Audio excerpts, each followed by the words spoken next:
Nice. We have a bit of a story about Ricky Wilson. Do you remember that? Kaiser Chiefs? Yeah, he was a... So we used to do festival photography. And we were backstage, and Kaiser Chiefs were about there headlining the festival. Wasn't he crying? He was having a joint and having a cry, and his manager was like hugging him. I wonder what was wrong. I've been there, poor lad. He was A joint and a cry. We've all been there. But then all the security, like, they were all told to hide under the stage during the performance, and Or he was Ricky, gonna leave? he was going to kick them in the head. Oh yeah, He was going to kick them in the head if they popped out from under the stage. So Why? Just because he didn't want them essentially getting in the way, even though obviously it's at like head height for the security of the stage, because it's like a proper festival He was stage. just a proper diva, wasn't he? He was, yeah. That's so weird. He doesn't strike me as the type, you know. That's surprising. I thought he'd be because he's from our end. I've always seen him as a bit of. I mean, I don't have any care about the Kaiser Chiefs either, but I always thought he'd be like a kind of like a working class, down to earth kind of guy. But Depends where in our ends, though, don't he? Could live near Ben and be. that's true. He could be in the affluent bit.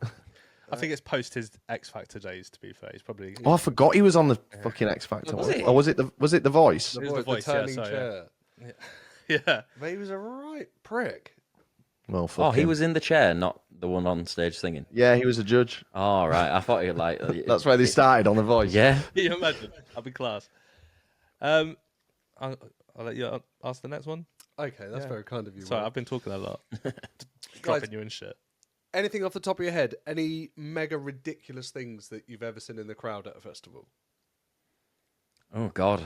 In the crowd, the biggest thing I've seen happen in a crowd is at a Leeds fest where they were filming for the movie The Festival, and they were filming the crowd, and they got the entire crowd to jump to the left and jump to the right and do like things for the camera, and that was like full crowd participation.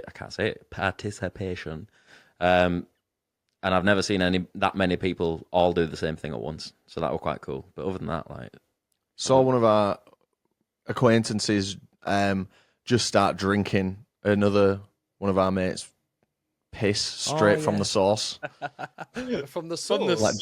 like direct to consumer. Like it was catching it mid air, like but drinking a beer from tap. yeah, these are some people that we went to high school with, and we're not close with them. We weren't then. We're not now.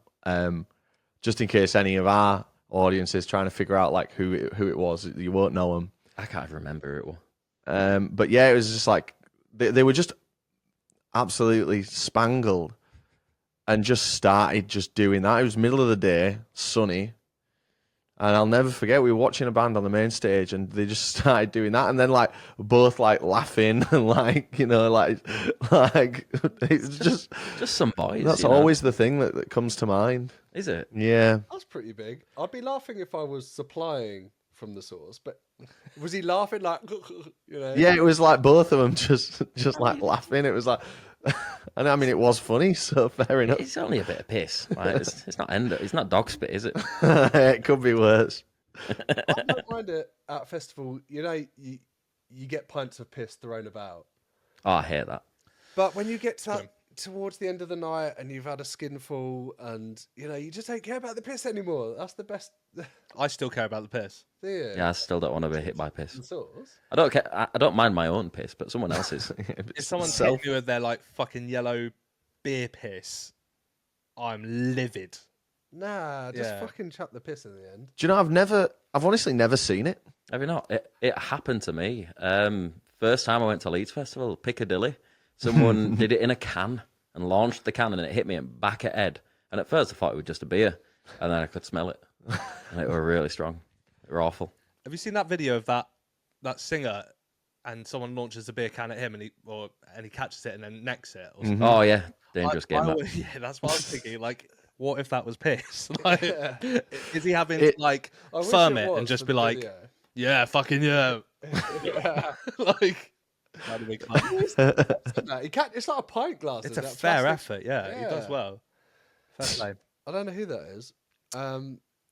Yeah, guys, have you ever woken up in someone else's tent and had no idea how you got there?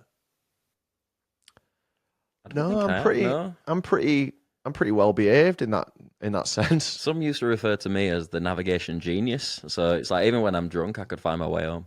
So Festival never happened We to all me. need one of those as well. Yeah. Yeah.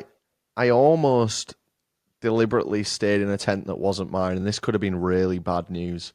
But I was at Kendal Calling, and it was only like maybe 2 years ago, and I get lost really easily at Kendal Calling. I don't know why. It's not particularly complex, but It's not at all. But I just, because we have like as you guys will, if you're shooting the festivals, you'll have that slightly better access.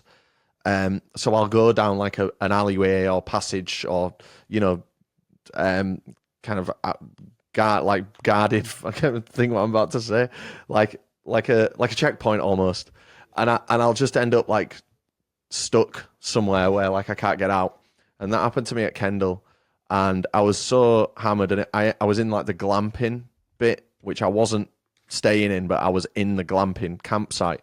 And I couldn't get out, and I'd walked one way, I couldn't get out that way, I'd walked the other way. And I was going to just stay in one of these tents because my drunk mind was like, these never sell out.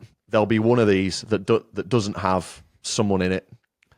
And I got as close as to like walking up to a tent that at least I thought was likely vacant.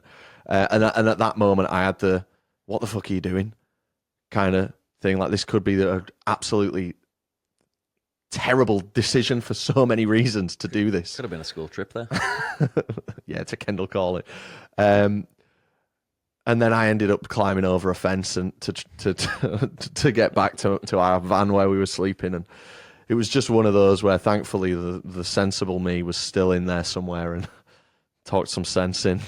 Is there one of you that always gets lost? Out of my group that I go to festival, close group of friends from over the years, there's one that is always just, he's lost from the minute you get there.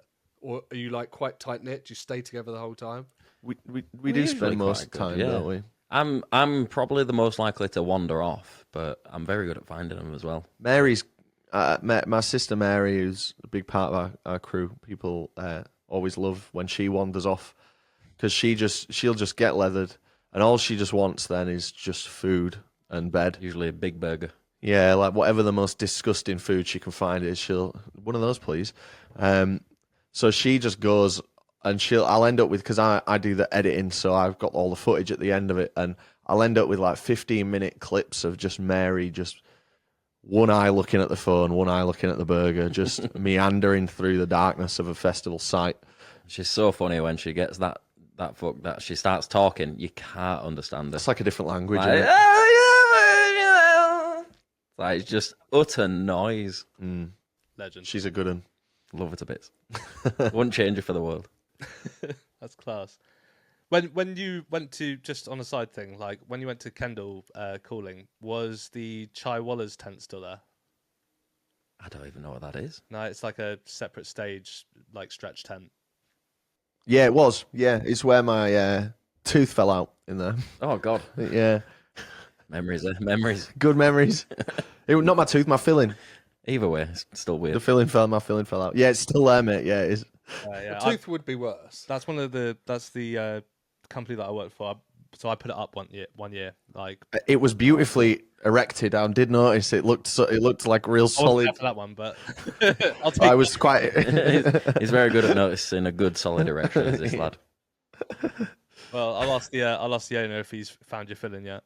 No, I picked it up. I've still got it. Okay, nice. Put it back in. People down south don't do that stuff, you know. Yeah, they're not. They need to grow up. They need to grow up. Yeah. I guess a bit of a wholesome question now for Topic both change. Of you. Yeah, a slight topic change, and this doesn't have to be like someone famous or anything like that. This is just kind of personal to you both. But who is your biggest heroes in life? Oh, I've never actually thought about that before. Someone who means the absolute world to me, probably Orville Peck. It's just his music, like at a time in my life, it just meant everything. It's like I felt like his story that he kept releasing album after album just matched my story entirely. and it's like I've never wept more to a person in my life than Orville Peck. So like I'd say I don't know if the term hero would be used, but he's definitely like one of the people who matter the most to me in the world. Cool. I love that. We normally get mums, so we've had a lot of I do love my mum as well. It's just a given that, innit? Like, yeah. She's more than a hero, so I can't say that's that. fair enough. That's fair enough. What about you, Rob? My hero, inspiration, all that is Simon from Biffy Clyro, Simon Neil. I truly idolise him and have done for as long as I've known about that band's existence. Amazing guitarist and inspires me significantly with the guitar.